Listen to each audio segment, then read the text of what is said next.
Viewers, in just under 2 hours, the Prime Minister today, it would be fair to say, overwhelmed the opposition, in particular the Congress party, with a huge number of examples that seem to suggest that his government had done a lot more in just 10 years than the Congress-led opposition and, of course, Congress-supported opposition governments have done in 70. Viewers, as report cards go, this was perhaps one of the most comprehensive presented by the Prime Minister as he looks to secure a third term in office in 2024 in just a few months. In fact, in about 60 days, the election cycle will kick off with the first phase. The Prime Minister realizing perhaps that this would be one of the last opportunities he will have in setting his record down in Parliament in response to a debate on the vote on account, viewers, decided to use a mixture of sarcasm and equity, sharp, incisive, and of course, very well researched arguments. He came equipped with his hard facts. The time now has come, of course, viewers, to assess whether he has left the opposition with any room to counter him, or whether there were some points that went unaddressed or were glossed over. The opposition will, of course, as you just heard, will point to how they believe that the Prime Minister's talk about battling corruption is founded in hypocrisy. That is what they've been saying for a long time, that the agencies are now part and parcel of the government's machinery being inexorably used to eviscerate the opposition, to emasculate it. The Prime Minister, of course, has set the tone in the House by suggesting that the courts are the ultimate arbiters. Even if you were to accuse the agencies of being co-opted, you can't say that the courts are part of this larger machination. But viewers, indulge me, because I will play out just a few sound bites. I know we've heard the Prime Minister speak for about an hour and 50 minutes, but there were some points that he made which perhaps could open up a debate. For example, viewers, he talked about the Congress rate of growth. He quoted from Dr. Manmohan Singh's speech, saying that Dr. Manmohan Singh had implied in his speech that India would become the third largest economy after the United States and China somewhere in the 2040s. 2042 was what the Prime Minister said that Dr. Manmohan Singh had claimed.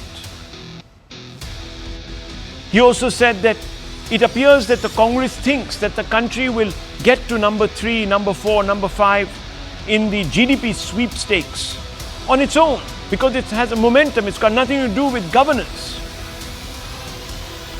The Prime Minister said, if that was the case, how is it that the Congress party's own goals, 30-year-old goals, 30 long-year goals, have been reduced by his government to be achieved in just about 13 years by 2027. That's when not just the NDA, but a large number of independent economic bodies are estimating India will become the third largest economy. So viewers, there's a lot to talk about. Listen in to some sound bites of the Prime Minister, excerpts of his speech.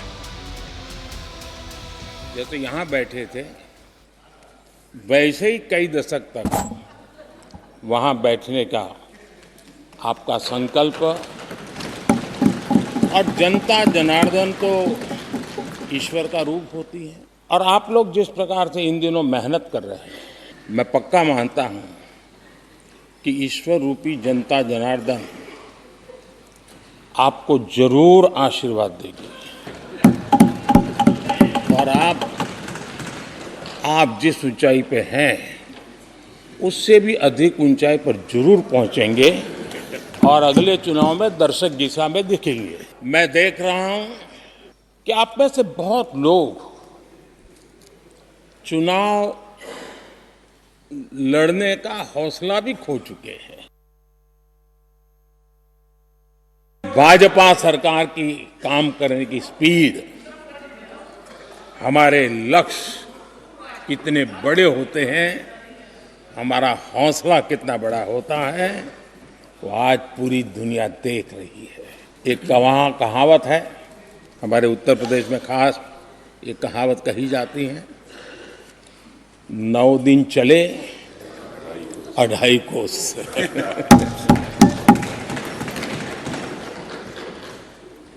और मुझे लगता है कि ये कहावत पूरी तरह कांग्रेस को परिभाषित कर देती है। ये कांग्रेस की सुस्त रफ्तार, कांग्रेस की सुस्त रफ्तार का कोई मुकाबला नहीं।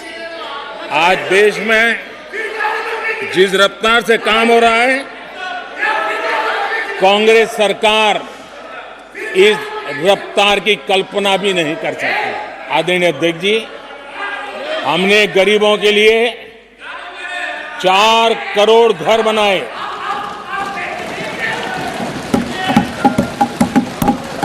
और शहरी गरीबों के लिए 80 लाख पक्के मकान शहरी गरीबों के लिए बने।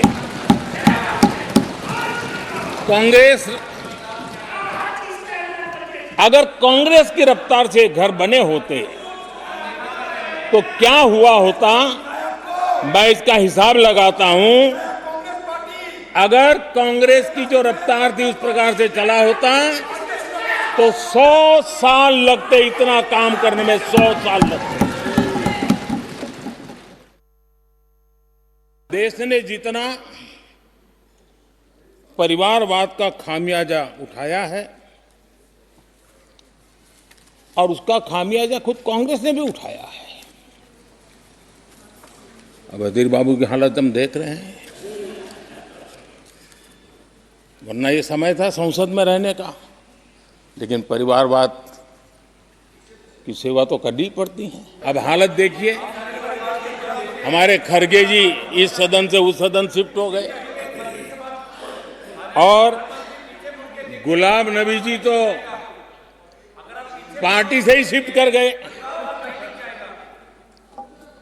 ये सब परिवारवाद के भेंट चढ़ गए।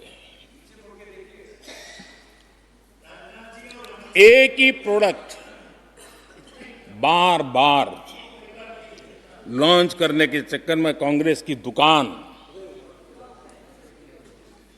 ताला लगने की नौबत आ गई है। और ये दुकान हम नहीं कह रहे, आप लोग कह रहे हैं। अब हमारी सरकार का तीसरा कार्यकाल भी बहुत दूर नहीं है। ज्यादा से ज्यादा 100-125 दिन बाकी है। और अब की बार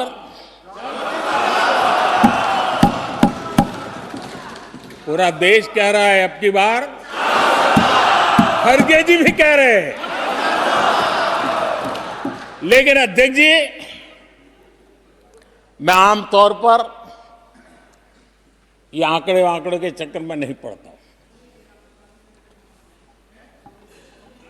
लेकिन मैं देख रहा हूं देश का मिजाज एनडीए को तो 400 पार करवा ही के रहेगा, लेकिन भारतीय जनता पार्टी को 370 सीट अवश्य देगा। Well, let's open this up for a conversation, an honest one. Viewers, we've heard the Prime Minister, we've heard the opposition all day, in fact for a day and a half in Parliament, but let's hit some of the points that the Prime Minister has made, and let's see what our panel makes of them. None of our panelists need an introduction. I'm going to frame my first question for you, Tehseen Poonawalla. You're, of course, a long-standing Congress sympathizer. You're part of the dynasty in the Congress party, so you know the family very well. You know their outlook, the way they think, etc., etc. And some of those barbs must have hit them. For example, He said you're going to sit in the opposition for a while because of your propensity to shoot yourself in the foot and because of your cancel culture and your break India politics, your dynastic outlook that leaves the party bereft of new ideas and new faces. Now, Tehseen Poonawalla, in each one of these attacks, the Prime Minister seems to have done his research very well, because the hard facts seem to absolutely fall in his favor. You've shot yourself in the foot. The India Alliance itself, its constituents are shooting themselves in the foot, or perhaps shooting the other, their ally, in the foot, even before the race can begin.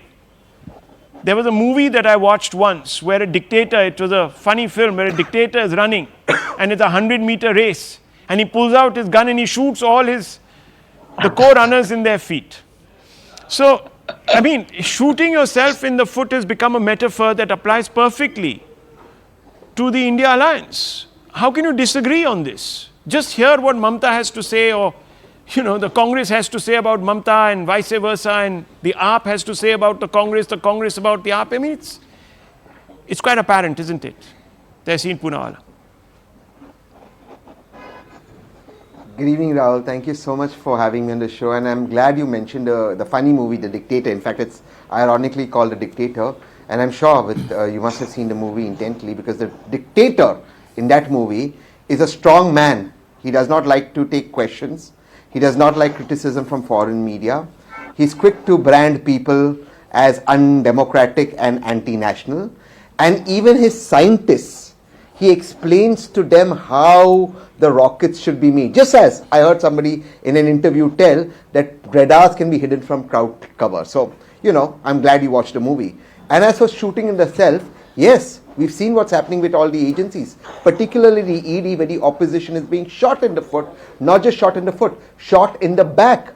And yes, the Honorable Prime Minister did mention the ED. I did hear his speech in complete detail. I was watching CNN News 18. I did hear the Honorable Prime Minister speak. What the Honorable Prime Minister forgets to mention, or I think it does not bring it up, is we all have faith in the judiciary.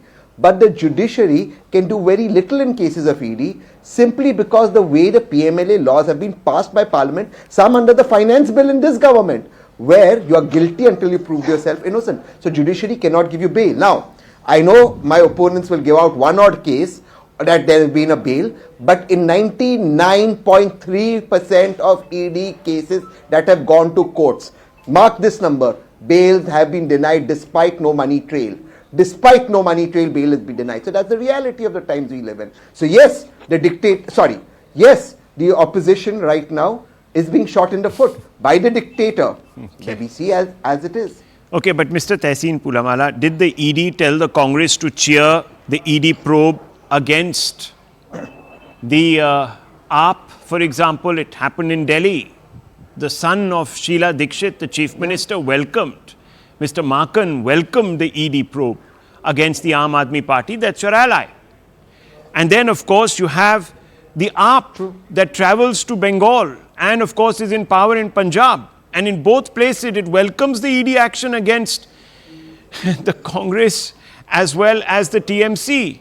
That's not the ED sitting on the backs of any of your friends or even the Congress party, is it? Are you going to distance yourself from these statements? That's right. No, not at all. So then, the Prime Minister is right when he says that the opposition is busy shooting itself in the foot.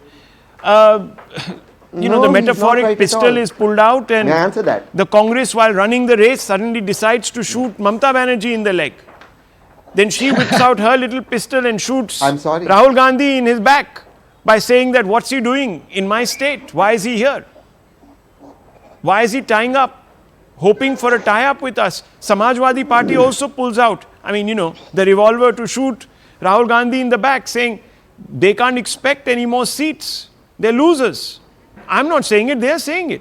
I'll answer both your questions, Rahul. I've understood both your questions. I'll answer both of them. So to first answer your second part of the question before I specifically answer the ED part, let me answer the second part. Rahul, what you call shooting in the foot or shooting each other, that in simple language, I understand it's difficult right now for most citizens to comprehend the atmosphere we're living in is democracy. You fight each other. You have to fight. You give me the opportunity to put my point across. It is democracy 101. And then you come together on a national consensus. I'll tell you what is shooting your opponent democracy and bullying your opponent. Give me an example. No, this is democracy, not 101. It is one against one. Rahul, I'm a guest on your show. Rahul, I'm a guest on your show. If you cannot give me the respect, if you're going to have a background sound of somebody laughing hysterically, I can leave. But I don't do that to other panelists. I don't expect to be humiliated. Can we have a decent, mature conversation as adults and not have immature behavior, juvenile behavior? If you can conduct it that way, I'll continue. Oh my God. You decide now. I'm your guest. I want to finish my conversation. Don't lose your cool. Finish your point. I'm not losing my cool. Let's not be juvenile on your show. Your show is very silence. Somebody can act juvenile and that's silence. Silence, everybody. Silence. Okay, let Tehseen answer the question. Is it democracy 101 and I'll take or is it democracy seconds. 1 against 1? Yes. Is it democracy 101? That's okay. Or is it democracy 1 against 1? That's okay. It can be 1 against 1. That's still a democracy. I may not get along with Dr. Ranganathan on some views. That's still democracy. And we agree on some, we disagree on most. That's fine. That's democracy. That's not shooting one another on the foot. I'll tell you what is and I'll end my answer here. When the Enforcement Directorate goes to the court on Chhagan Bhujbal and says we have to close the probe because whom the Prime Minister called corrupt, because we've lost the files. When the agencies go to court and say, look, we are sorry, we raided a BJP MLA, 9 crore rupees was found, but you know what, we conducted this raid without taking his permission. So we have to close the probe. That is the problem. The agencies must act fair in every case. If Himanta Biswa Sharma, against whom the BJP removes a white paper, is suddenly made from an accused into an approver, that is the problem. In the how problem many of these cases, sir, Tehseen Poonawalla, my quick response to you, in how many of these cases has the Enforcement Directorate been pulled out by the courts and told to stop their probe? It won't happen. It won't because happen. Even in cases where it won't happen, viewers. It won't happen. Okay, now that's it. It won't happen. Now let the BJP come in. The BJP national spokesperson, let her come in now. Sanju Verma, I didn't hear a pointed rebuttal. I heard a little bit of obfuscation, but you need to respond nonetheless to the obfuscation also. So, two basic things. Is the Prime Minister flying off the handle, making all sorts of accusations against the opposition that can't be justified by fact, hard fact that is? And number two, the ED is, sorry to say, becoming a cage parrot in the hands, as Mr. Tehseen Poonawalla and the Congress party and the opposition says, in the hands of dictator Sahab Modi. How do you respond to this? Okay. Rahul, thanks for having me on your show. We are 16 minutes into the debate. I will take less than half the time that Tehseen Poonawalla took. He made zero sense. He spoke incoherently. He engaged in whataboutery. And what is more pertinent is that, Rahul, before answering your question on a lighter note, these days, whenever I go on debates, the moment I raise my hand or my finger, which comes naturally to me, even before I utter a word, the Congress spokesperson says, why is she raising her finger? Why is she raising her hand? The other day, I was just smiling. Look at her. Why is she smiling? What is this behavior? And now, I have been accused of engaging in hysterical laughter. Be that as it may, the last thing I need is certificate on integrity, demeanor from a vanquished party's vanquished unofficial spokesperson who is a paid panelist. Point number one. Now, point number two. Let this vanquished paid panelist listen very carefully. Rahul, I'm not paying you. I'm not paying you, but maybe. Thank you. It's your turn to listen now, not to speak. Thank you. Thank you. Calm down now. Just setting the record. Don't be hysterical. Yes, thank you. Rahul, there's a famous quote in this movie, which is one of my favorites. Brad Pitt plays the character of Benjamin Button. The movie is The Curious Case of Benjamin Button. In that movie, there's an iconic quote, which I also quote frequently in my articles because I write profusely. There's a line which says, our lives are defined by opportunities, even the ones that we miss. And I think in the case of Congress, its entire trajectory in the last 10 years is defined by opportunities that they have repeatedly missed. And in the case of Narendra Modi-led government, his entire trajectory of 10 years is defined by opportunities that he consistently capitalizes on. And I'll tell you why. I think the best part of the entire combative speech, in fact, I think it's one of his fiercest and most eloquent addresses ever. He outperforms himself every time. Is that he called out the hypocrisy of the Congress, not through rhetoric, but hard data. Imagine, आज 3 से 3.25-4 करोड़ लगभग घर बन चुके हैं under PM आवास. We are not even talking about the 2 crore houses which are work in progress. And he says, at the current rate at which the Congress has been, running the country over the longest time in the last 5 or 6 decades before Modi came to the helm of affairs, if the Congress were there, it would have taken us at the Congress rate of performance to achieve 4 crore houses in 100 years. 5 sadiyan guzar jati. Similarly, 40,000, he says, people have actually benefited from, various schemes like, say, the Pradhan Mantri Janman scheme. You don't know, Rahul. I was also not aware. While doing research for an article, I realized that PM Janman is a scheme which is aimed specifically at India's 10.45 crore tribal people at a budget of 24,000 crore. He's identified PVTGs, particularly vulnerable tribal groups, the poorest of the poor. Somebody staying in Keonjhar, somebody staying in Mayurbhanj. You are given access, if you are a PVTG, to education, to sanitation, so on and so forth. But beyond numbers, look at the manner in which Prime Minister Modi has evolved. As Prashant Kishore said to another channel, I'm sorry I'm quoting him on your channel, from being the Hindu Hriday Samrat to evolving as an able administrator, to being somebody who reinforced our faith as a commoner in the idea of India, to being somebody who now says, I have got the legacy of Prabhu Ram back, to in 2024, danke ki chot par kehna, India will become the world's 3rd largest economy in terms of nominal GDP. We were the world's 11th largest, 10 years back. Today we are the world's 5th largest. But quickly wrapping up, I think very importantly on this enforcement directorate point, he said, आरोपी नहीं, जो सजा काट रहे हैं या already सजा काट चुके हैं, as in not the accused, people who've already served their prison time or are currently facing conviction and are in the lockup. Even these are people who are being treated with kid gloves and being mollycoddled by an electorally debilitated opposition, pardon me. And I would like to name Lalu Prasad Yadav. The first FIR against him was filed when Congress was in power in the center. Charge sheet against him was filed when the Congress was in power in the center. His first conviction came in 2013 when the Congress was in power in center. But आज इनको लालू प्रसाद यादव राजा हरिश्चंद्र का चौथा अवतार लगते हैं. Look at the hypocrisy of the opposition. Well, I can only weigh in here and say just final few points. I will end with one of my other favorite quotes from Thomas Jefferson, said over 200 years ago. When it comes to fashion and style, you need to swim with the current. But when it comes to matters of principle, you need to stand your ground like a rock. Okay. And I think that is what I admire about Narendra Modi the most. And I'm so proud to be the national spokesperson of BJP under the aegis of PM Modi. Okay, and not under the aegis of somebody getting resurrected and fails every time. Okay, let me bring in of the 59 elections. Okay, let's open this up. There is obviously, there are some points that stack up in the Prime Minister's favor. Dr. Ranganathan, I don't want to belabor the point about corruption, etc. But it was strange. If you go back into history, 2013, Rahul Gandhi tearing up that ordinance. You remember what that ordinance was about, really?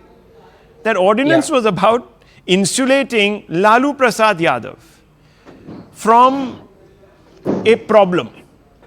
A problem which would have led him not to contest the elections again because he was convicted, or he would have been convicted, or it was coming close to it, and you know how it played out. Now, viewers, that is where the Congress was when it came to appropriating money that had been taken by one of its allies from us, viewers. So, I don't know if I really want to go back into that wormhole of, who can take the moral high ground on corruption, even if you were to grant for a moment that the ED, and, there are statistics that suggest that overwhelmingly the ED has gone after opposition members, etc., etc. I mean, if there is stuff against people in government, by all means, the state governments can go, other political parties can go to courts, etc., and expose them. So let's for a moment set aside that. I want to come to you in another very important point that the Prime Minister raised, and he actually got a little worked up. He usually doesn't lose his rag, but it came out from within, visceral, as you call it. He talked about, and he said, "Kitna todoge is desh ko?" How much will you break this desh? How much will you destroy the territorial integrity, the societal cohesion of our country? And I have many facts here and I don't want to go into them. Is this a valid charge to make? It's a very serious charge. Do you think the opposition is guilty of playing quote unquote break India politics? Good evening, Rahul. Time is 7:24. I hope I'll be given half the time that Sanjuji and Tehseenji have been given. Many valid points have been made by both of them. And can I compliment Tehseen on looking resplendent on this Band Gala? I hope he hasn't borrowed it from an ex-congressman who's quit politics. But before I come to answer your question, I must answer or rebut Tehseen, because Tehseen, my good friend and brother that he is, has been repeating this over the past week. And if I don't rebut him, he's going to repeat it for the next week as well. When he talks about the laws have been changed by the Modi government, and now the ED presumes everyone guilty before they are proven innocent. What he leaves out is the fact that the Supreme Court, under the supervision of Supreme Court in 2017, the Supreme Court said this, and I'm quoting, "Enforcement Case Information Report ECIR cannot be equated with an FIR, and ED officers are not mandated under the law to register an ECIR before initiating investigation or any other stage of the case." Verbatim, unquote, quote again. Correct. "Supplying of enforcement case information report is not mandatory, and disclosure of reasons during the arrest is enough. Authorities under PMLA are not the same as police officers, and the evidentiary value granted to statements of witnesses and accused persons recorded by the ED is not ultra vires Article 20 of the Constitution that provides the rights against self-incrimination." So Tehseen, please quote the Supreme Court in full when it allowed ED to behave as it is behaving right now. It is unfair of you to do that. Now, let me come to what you've stated. Rahul, the truth is somewhere in the middle. Yes, it tilts towards the BJP that I firmly believe generalizations are always risky, but BJP is less corrupt than the Congress. There is no doubt about it. But the fact, as you've said, and you were the first one to bring out this data, that in 95% of the cases, the investigative agencies are going after the opposition politicians. This also is true. It is also true that when the BJP was convicted of FCRA violations and about to be sentenced, the FCRA Act was amended on the floor of the parliament with the support of the Congress that was also convicted. So, and the fact is that BJP is a renowned washing machine, that it takes up all the people that it accuses of being corrupt into its fold. So all that things are there. What are the facts right now that you talk about? Let me just give you 3 examples, and this is where the opposition doesn't get it right time after time. If you look at the pace of development, that is the only thing that the people of India are voting for. Please understand that in the last 10 years, Sanju just mentioned homes, 40 million homes have been made. I'm not going to mention those. What I'm going to mention is something that has a domino effect on other fields that Congress doesn't even realize. For example, the reason of 260 million Ayushman cards, now health cards, I'm seen on this very program, or before that when you were in some other channel, Rahul, he said Ayushman is going to go the Obama healthcare way. Look at it right now. It hasn't. It is an amazing success. And I'll tell you why it's a success. Because in the last 10 years, not only have 120 million toilets been made, and it has been shown scientifically that each toilet made saves the family to the tune of 52,000 rupees. But the fact is, forget about the last 10 years. In the last 5 years, 111 million tap water connections have been made. In the last 10 years, before 10 years, 2014, 400,000 children under 5 used to die of diarrhea. More than half a million people overall would die of waterborne diseases. This is the effect this scorching pace of development is having. Does Tehseen have an answer to that? Now, Tehseen, I don't want you to least dispute the figures. Congratulate this government for making 120 toilets at least, million toilets at least, Tehseen. Well, look, there's no point going into the figures. As you just rightly pointed out, Dr. Ranganathan, it's implicit that the people of this country vote Mr. Modi back when he's on the ticket, and also obviously vote the BJP. And what are we seeing? The Congress has not returned to power in any of the states that it has held since 2014. That says a lot. It tells you that the party, fine, the people give it an opportunity, but it cannot retain power because it doesn't know how to govern. Now, there could be n number of reasons. Now, I don't know, viewers, what more to say. The other point I want to make on this ED issue, I've been doing some investigation. And out of the 40, now look, it's an arbitrary figure, the 40 high profile, I once again, high profile is a subjective, marker. But I'm talking about either leaders of political parties or members of parliament or office holders in government. 40 politicians have had ED investigations. In none of these cases, viewers, has the court in any visible or manifest way given relief. And I'm not just talking about the ED, sorry, I'm talking about the CBI and the IT. So Rahul Gandhi and Sonia Gandhi go to Supreme Court, want the proceedings against them quashed, get no relief from the Supreme Court in the Herald case. So the test has to be in what goes before the courts by the way of contestable facts. And if in those there is no problem, then the ED stands vindicated. And Tehseen, we have seen that, and please answer this question, is it not a fact? Now you can say that, number of FIRs that get converted to charge sheets and all that. Of the number of cases that are brought to trial, TRIAL, the ED has a conviction rate of more than 98%, 98.5%. What does that show? That there is corruption. Yes.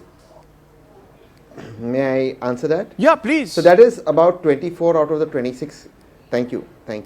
That is about 24 out of the 26 cases that have come before, that have seen finality before the courts in ED, where there has been conviction, except one small disclaimer. All of these 26 cases, all of them happened in UPA era, none of them in the BJP era. And that is where the devil lies in the detail. Anand is right. The Supreme Court, unfortunately, and I say this with a lot of respect, bowing before the majesty of the Supreme Court, unfortunately held up the draconian principles of enforcement directorate. It's at one hand it says ED is not a police force, therefore confession before it is valid. On the other hand, you don't have to give an FIR. Doesn't that actually in one sense become that the ED is illegally holding somebody, but the Supreme Court has allowed that to happen, and review petitions have not yet been heard. Even so much so that these cases have been, these laws have been passed as finance bills. It's as if the UPA was never in power. The ED didn't exist during the UPA. If the UPA, but Tehseen, I'm coming back to that point. No, Tehseen, I'm going to buttonhole you on that. I'm going to buttonhole you on that. No, too much is going without being challenged, and you're going to sort of cry and say that, look, I mean, cry as in not cry, but literally, but you're going to cry foul and say that, look, Rahul, you don't allow me to finish Rahul, my 6 I need to points. come in for a bit. Yeah, I know. I'll just bring you in. Just one second. No, I just want, very quickly. Tehseen, just 1 point. Tehseen Purnala, 1 point. Just very quick one.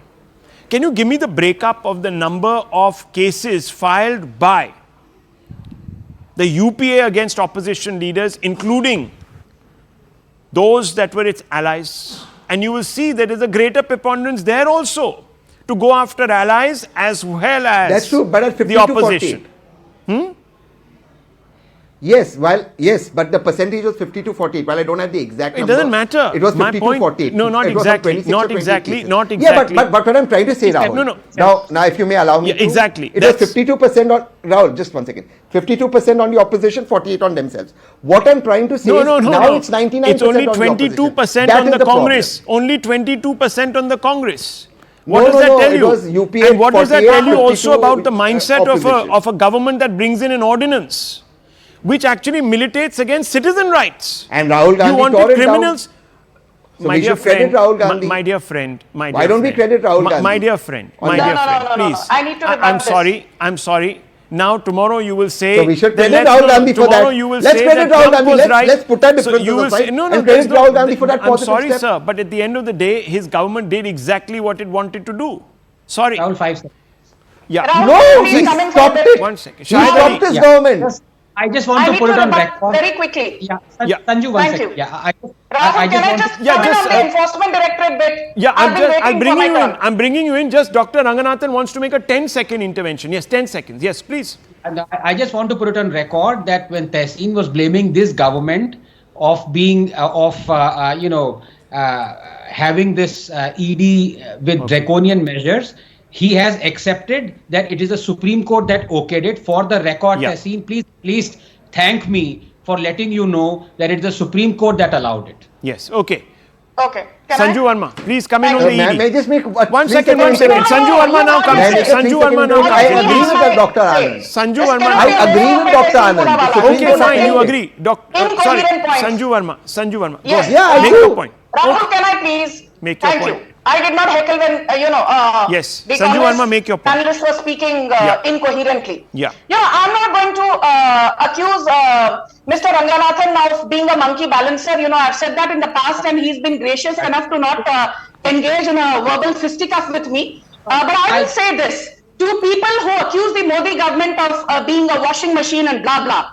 This is a judgment as recently as April 2023. Abhishek Manu Singhvi was representing 14 opposition parties, primarily the Congress. And he went and said exactly what the Congress is crying and telling on your show, that 95% of the ED cases are filed against the opposition, none against the ruling party. I'm reading out at verbatim because I know Rahul Shiv Shankar does not allow, anything but hard facts on his show. When these numbers were given, कि अरे भाई 95% opposition को target किया जा रहा है, this is what Justice CJI Chandrachud said. Are you saying that because of these statistics, there should be immunity from investigation for politicians? Political leaders stand absolutely on the same standing as the citizens of the country. They do not claim a higher identity. How can there be a different set of procedures for them? You claim that the political space for the opposition has shrunk in India. If that is the case, then the only solution to that is the political space itself. You cannot use the judiciary to fight your political battles. This is what CJI Chandrachud said, and Abhishek Manu Singhvi, I will not use the term scurried away with his tail between his legs because that would be being very impolite, but you get the drift, Rahul. Now my second point. When did Sohrabuddin Sheikh die? He died on the 26th of November 2005. 2016, the Bombay High Court gave a judgment saying Amit Shah is given an unconditional clean chit. He had nothing to do with the Sohrabuddin Sheikh murder. Harsh Mandar, propped up by the Congress government, went all the way to the Supreme Court. The Supreme Court dismissed the case. Even today on debates, when the Congress has no argument and wants to engage in rhetoric, they rake up the Sohrabuddin Sheikh murder case. Then let's talk about Narendra Modi, vilified, demonized for 20 long years. In 2022 June, UU Lalit, the Chief Justice, said Modi had no role to play. There was no criminal conspiracy on his part in the Gujarat riots. And what happened? Jairam Ramesh went on a dharna at Jantar Mantar within less than 24 hours of the Supreme Court judgment saying, हम तो Supreme Court के judgment में विश्वास नहीं रखते. Are these the people who are saying that democracy खतरे में है? आपको Supreme Court में विश्वास नहीं, आपको Election Commission में विश्वास नहीं है, आपको Apex Court में विश्वास नहीं है, and then you have the audacity to lecture Narendra Modi on democratic ethos. थोड़ी शर्म करो, यदि शर्म बची है. Okay, well, let me say today, viewers, for Hey, example, Rahul. just to underline the independence of our courts, today, the Supreme Court really bore down on the election officer in Chandigarh, viewers. Said, you are murdering democracy, this, that, the other. There's going to be a hearing in that particular matter. The BJP claimed dibs there, saying that it had won that election. So, viewers, as I'm saying, the test of the pudding must be in its eating. And where must it be eaten? In court. Dr. Ranganathan, look, I wanted to get into the other point, this business of divisiveness. Who is actually breaking India? Now, you could say that by questioning the courts, institutions of governance, etc., repeatedly, suggesting that they've all been suborned, and so forth, you're creating large-scale disenchantment amongst the public, which can only lead, as you know, to insurrection. That's the kind of stuff that we see in America and sometimes bursting out onto the streets of France, etc., Canada, etc., all these high and mighty democracies. I just want to ask you on this divisiveness point that the Prime Minister kept laboring on for a significant part of his speech. Is he right? Does he have the locus? Oh, absolutely. Absolutely. The Congress is divisive. The Congress supports the parties that are 100 times more divisive than the Congress itself. You only have to look at DMK. Look at the divisive way in which it talks about Sanatan Dharma. Look at the divisive way in which it felicitated the killer of Rajiv Gandhi and Congress, and Rahul Gandhi kept mum. Look at the way in Congress says that it's a union of states. At the same time, it encourages the north-south divide when the south, some states won. The Congress's leaders were like tom-tomming that as if south is something much better than the north, and the BJP won in Madhya Pradesh and in Rajasthan. But that's because, these northeast are illiterates and cow belt and all that stuff. So yes, the divisiveness exists. But can I just say previously that whatever Justice Chandrachud replied to Abhishek Manu Singhvi is mutually exclusive. That does not take away from the fact that 95% of the cases are still belonging to the politicians. Chandrachud said, do you think they should not be investigated? That was a separate issue. Secondly, of course, monkey balancing, I know what the term entertains. And of course, Sanju, being a very dear person and also belonging to the party, will not obviously criticize, whatever the exigencies at the political altar they may be. The fact of the matter is there are umpteen examples going from Mr. Chaudhary to Mr. Montserrat to Mr. my namesake Anand to Ajit Pawar to even Kirit Somaia, who investigated for 8 years. An NCP politician who he said, I want to send him behind bars, Kirit Somaia.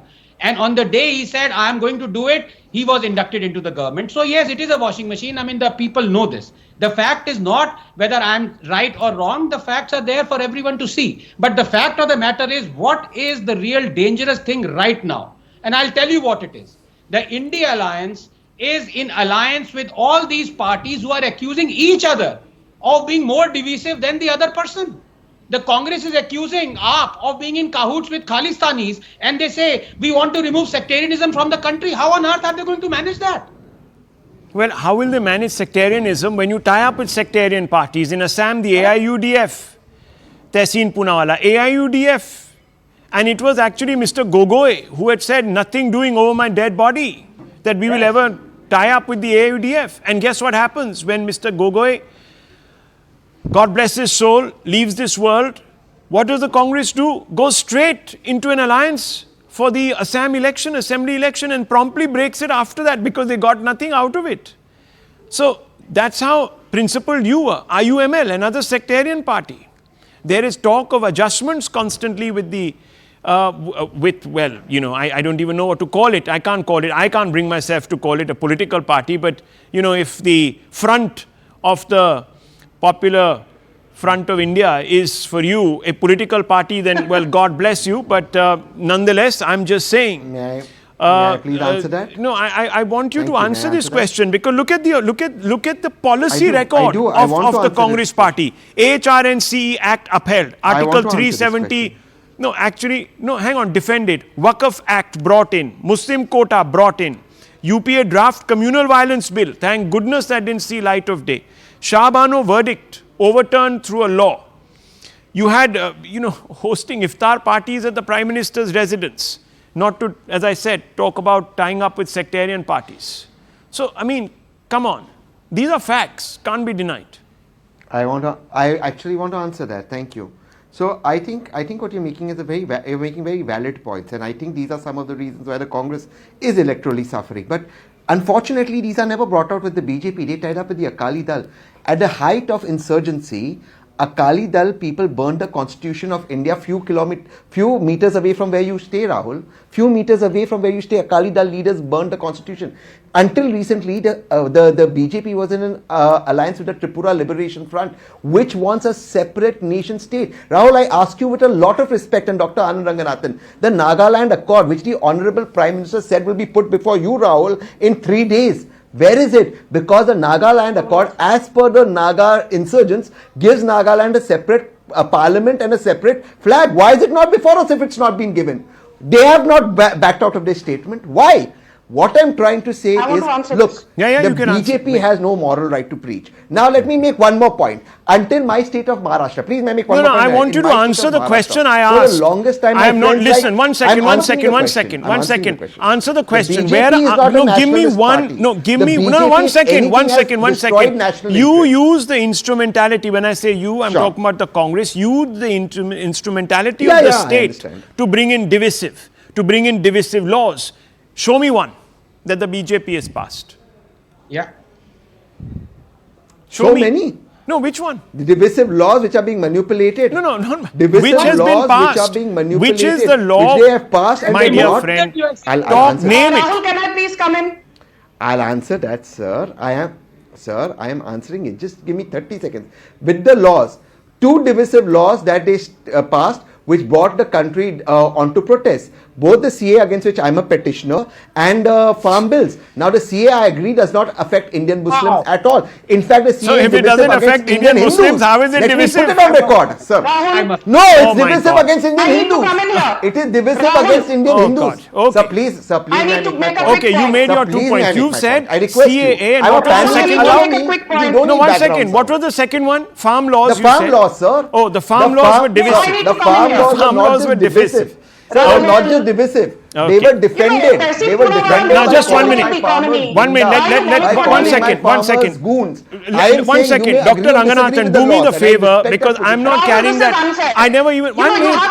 I will call you back in. Just give me 30 seconds. I'm only asking him to get the material ready. Why are you shouting so much? No, please. I'm only asking him to get the material ready. Sanju Verma. I'm not talking to you. I'm talking to the moderator, Rahul Shiv Shankar. So shut up. Sanju Verma, 1 second. I'm bringing you in 10 seconds. The show. You're disturbing just 1 minute. Tehsil, please, I'll have to lower your fader. Please, let's not make this you please let me monitor the show. Let me monitor the show, please. 1 second. Sanju Verma, I'm bringing you in 10 seconds.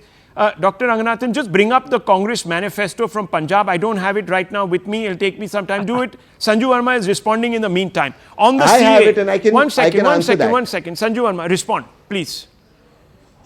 You know, Tehsin Poonawala sitting here. Why are you shouting? Why are you doing this? Excuse me. You're not the moderator, so please don't give me your integrity certificates. Your response, forget him. Please. Thank you. Now let me come to the moot point. The Northeast was brought up. You know, Naga Accord, blah, blah, blah. I want to say something to you, Rahul. I've written exhaustively on this. Yes. Just about 10-15 days back in the first post. Assam Accord signed in 1985. What was the key moot argument given by Rajiv Gandhi? To give rights to indigenous Assamese people. After that, the accord was thrown into the dustbin, though the Congress ruled for the longest time post-1985. Then you had the Mizo Accord in 1986. What was the key ethos of the Mizo Accord? To give indigenous rights to the people of Mizoram. Again, it was consigned to the dustbin of history. 1988, under the aegis of Rajiv Gandhi, we also signed the Tripura Accord. And it was said that Tripura Liberation Front will be rehabilitated and Tripura's indigenous people will be given their rights and empowered. What happened? That was also consigned to the dustbin of history. And mind you, it was in 2004 that the first informal agreement was signed by the Congress party with the Bodo land group, and it was mentioned that the Bodo people will be rehabilitated and elections will be held to the Bodo Council. That was in 2004. Finally, it was under Narendra Modi and Amit Shah that the Bodo Territorial Council elections were held in 2021. So if anybody has done enough to empower the indigenous people of Mizoram or Tripura or Assam, it is the Modi government. Okay, Modi government, fine. Very quickly, Dr. Ranganathan, make your point very quickly. I have to take a break right after. 1 second. Yeah. Because you asked me, if bringing in the farm laws was divisive, then I'm afraid Tehsin Poonawala is Adar Poonawala or Shehzad Poonawala. Let me now quote, because you asked me, Anand, can you please quote it? Let me quote. This is from point number 11 from the 2019 Congress Manifesto under Agriculture. Quote, Congress will repeal the APMC Act and make trade in agricultural produce, including exports and interstate trade, free from all restrictions. Unquote.